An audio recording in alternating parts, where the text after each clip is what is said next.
தமிழா பார்வையாளர்களுக்கு வணக்கம். ஓபிஎஸ் அதிமுகவில் என்னை எப்படியாவது சேர்த்து கொள்ளுங்கள். நான் பாஜகவினுடைய பெயரை கேட்டு கெட்டழிந்து போய்விட்டேன். முதல் தர்ம யுத்தம் குருமூர்த்தி பேச்சை கேட்டு நான் தெருவுக்கு வந்து விட்டேன்.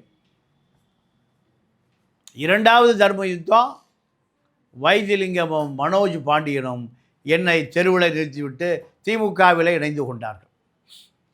இப்படி நடுத்தெரு நாராயணனாக தெருவிலே நின்று எடப்பாடி இருக்கும் திசை நோக்கி வருந்தி தண்டனிட்டு தன்னை எப்படியாவது அதிமுகவில் இணைத்துக் கொள்ளுங்கள் என்று அவர் அரை கூவல் விடுகிறார். இவரை பிரித்து அழைத்து சென்ற பாஜக என்ன ஆனது, அமித்ஷா என்ன ஆனார், குருமூர்த்தி என்ன ஆனார், இப்படி பல பேர் என்ன ஆனார்கள் என்றே தெரியவில்லை. பல தமிழக அரசியலை பாஜக மறைந்திருந்து பாஜகவினுடைய எடுபிடிகளாக, பாஜகவினுடைய கைத்தடிகளாக, பாஜகவினுடைய கருங்காலிகளாக மாறிய பல பேரில் முதன்மையானவர் ஓ பன்னீர்செல்வம். சாதாரண நபரை முதலமைச்சராக்கினார்கள் தமிழர்கள். ஆனால் இந்த ஓ பன்னீர்செல்வம் இந்த பன்னீர்செல்வம் இப்பொழுது தமிழர்களை வாழ்நாள் முழுக்க காட்டி கொடுப்பதற்கு ஒரு பெரிய பதவி எதிர்பார்த்தார். இவர் காலத்தில் தான் மிகப்பெரிய போராட்டம், ஜல்லிக்கட்டு போராட்டம். இது ஒட்டுமொத்த தமிழர்களும் ஒன்றிணைத்த போராட்டம். இவரை எந்த விதமான ஆட்சி நடத்துவதற்கு தகுதியற்ற ஒரு நாளாந்தர நபர். அதே போல தமிழர்களை தவிர மற்றவர்களும் இங்கு அரசு அதிகாரிகளாக மாறலாம். டிஎன்பிசி, தமிழ்நாடு அரசு பணியாளர் தேர்வு குழு, இதில் வட இந்தியாவை சேர்ந்த, பீகாரை சேர்ந்த, தமிழ்நாடு அல்லாத மற்ற மாநிலத்தை சேர்ந்த அத்தனை பேரும் இங்கே டிஎன்பிசி பரீட்சை எழுதி தமிழக அரசில் அரசு அதிகாரியாக போகலாம். மற்ற மாநிலங்களில் போக முடியாது. மண்ணின் மைந்தர்கள் தான் போக முடியும். அவர்கள்தான் அதிகாரிகளாக மாற முடியும். இது ஒரு வேட்டை காடு, முட்டாள் பய மொத்தமாக இருக்கிற நாடு. பீகார்காரன் விஓவாக மாறலாம், யூபிக்காரன் மாறலாம், ஆந்திராக்காரன், இப்படி யார் வேண்டுமானாலும் மாறலாம்னு ஒரு சட்டத்தை போட்டவர் இந்த ஓபிஎஸ்.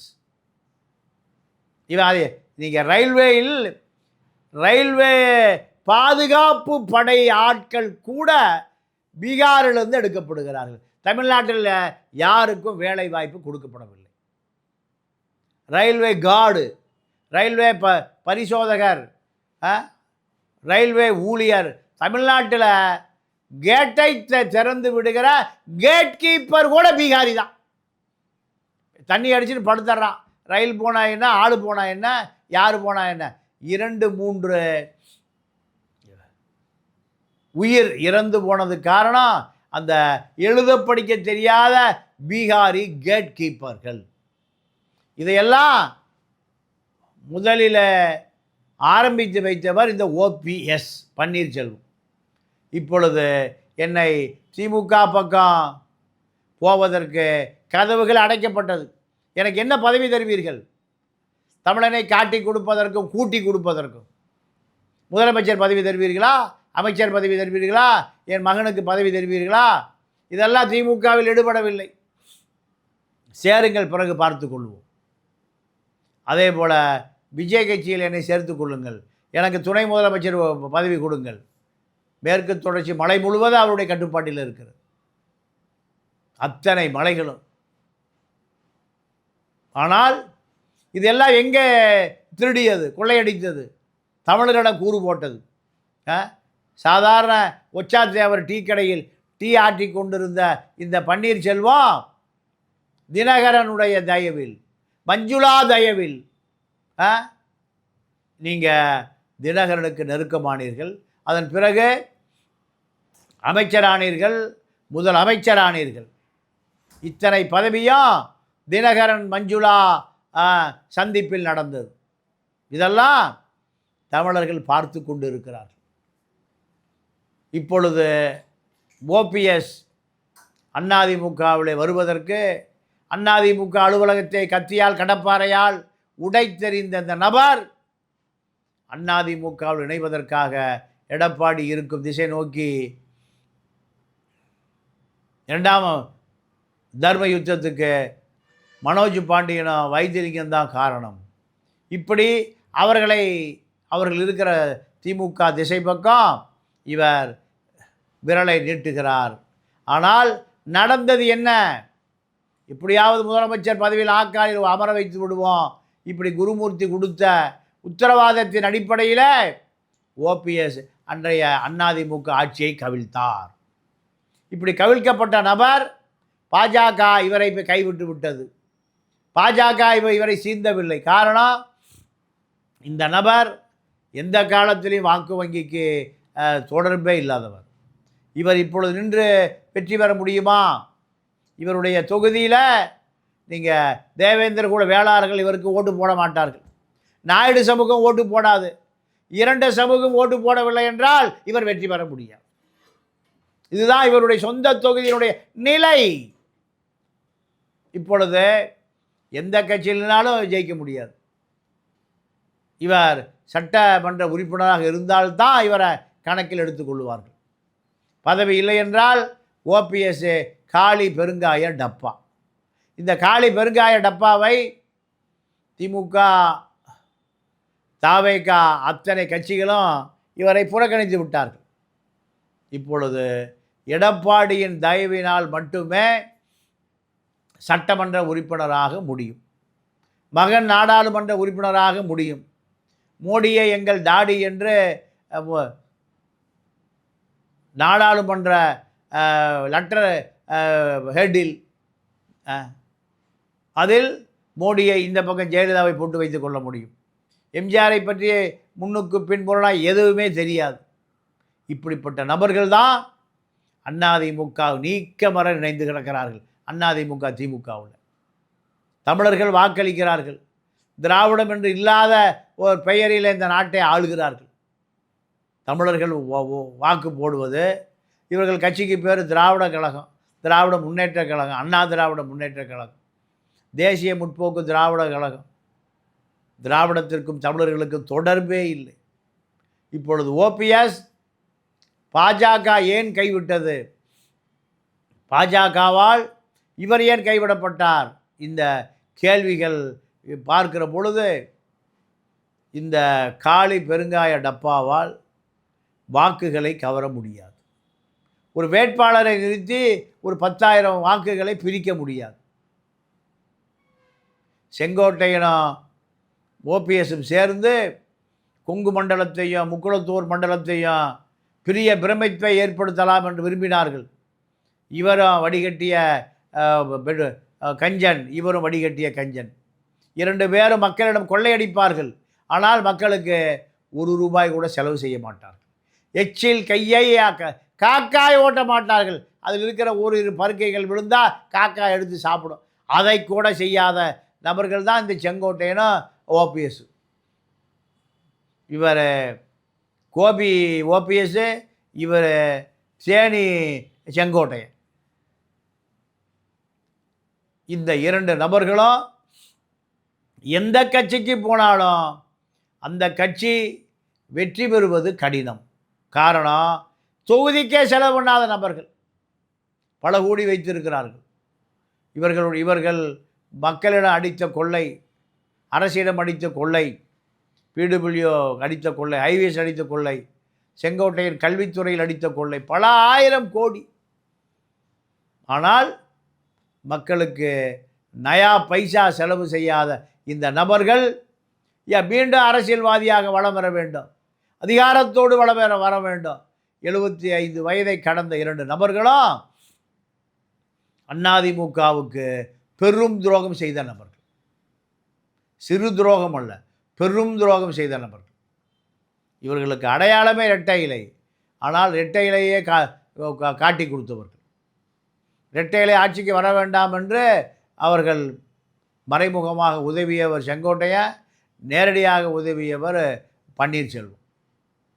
இந்த 2 நபர்களும் அதிமுகவை விட்டு ஒழிந்தால் அதிமுக கண்டிப்பாக அது மீண்டும் வரும். இவர்கள் ஒருவர்கள் தாவேகாவுக்கு சென்று விட்டார் செங்கோட்டையன். ஓபிஎஸ் எங்கும் செல்லாமல் அனைத்து கதவுகளும் அடைத்த பிறகு எந்த அலுவலகத்தை கடப்பாரை வைத்து உடைத்தாரோ, எந்த அலுவலகத்தை கண்ணாடிகளை உடைத்தாரோ, அந்த அலுவலகத்தின் முன்னின்று வைத்திலிங்கமும் மனோஜ் பாண்டியனும் தான் என்னை இப்படி செய்ய வைத்தார்கள் என்று அப்ரூவராகிறார். அதிமுக அலுவலகத்தை உடைத்த இந்த ஓபிஎஸ்ஐ இந்த அதிமுக தொண்டர் ஏற்றுக்கொள்ளவே மாட்டான். காரணம், அது அதிமுக காரனுக்கு ஒரு பெரிய கோயில். அந்த கோயிலே கடப்பாறை வைத்து தகர்க்கப்பட்டது. இப்படி வைத்திலிங்கத்தினுடைய ஆட்கள் தஞ்சாவூரிலிருந்து வந்தார்கள். இந்த நபர்கள் தான் அதிமுக அலுவலக ஊழியர்கள்.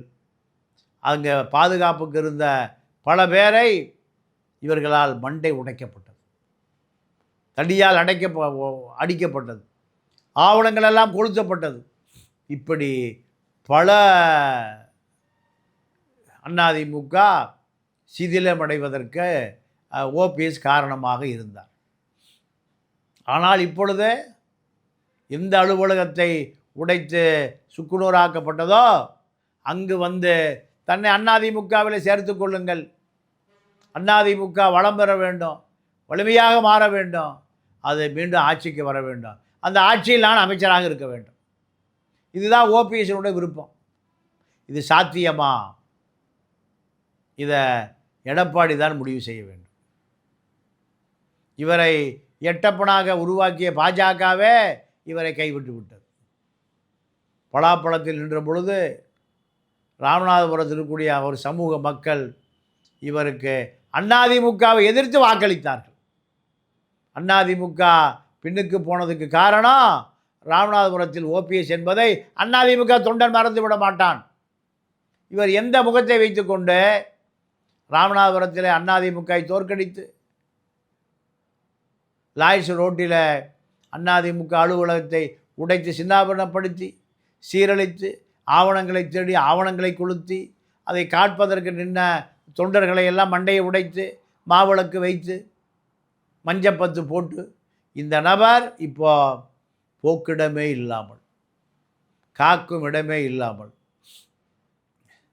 அதிமுக தான் தன்னை காப்பாற்றுவதற்கு வேறு வழியே இல்லை, எப்படியாவது காப்பாற்றுங்கள் என்று அதிமுக தொண்டர்களிடம் அதிமுக அலுவலகத்துக்கு முன்பு எம்ஜிஆர் ஆவியும் ஜெயலலிதா ஆவியும் இந்த ஓபிஎஸ்ஐ மன்னிக்கவே மன்னிக்காது. அதிமுக அலுவலகம் அவர்களால் உருவாக்கப்பட்ட அந்த அலுவலகம் உடைத்து சுக்குநூறாக்கப்படுவதற்கு இந்த ஓபிஎஸும் தான் காரணம் என்கிற பொழுது ஜெயலலிதா எம்ஜிஆர் ஆவி எப்படி இந்த ஓபிஎஸ்ஐ மன்னிக்கும்? எடப்பாடி மன்னித்தாலும் ஓபிஎஸ்ஐ ஜெயலலிதாவுடைய ஆவியும் எம்ஜிஆருடைய ஆவியும் இறுதி வரை மன்னிக்காது என்பதுதான் அதிமுக தொண்டனுடைய கருத்து. ஓபிஎஸ் மீண்டும் அதிமுக தொண்டனுடைய வாக்கை பெற்று சட்டமன்ற அலுவலகத்துக்குள் போக வேண்டும், அமைச்சராக வேண்டும் என்று விரும்புகிறார். இவர்களுக்கு இருக்கக்கூடிய வாக்கு எத்தனை சதவீதம்?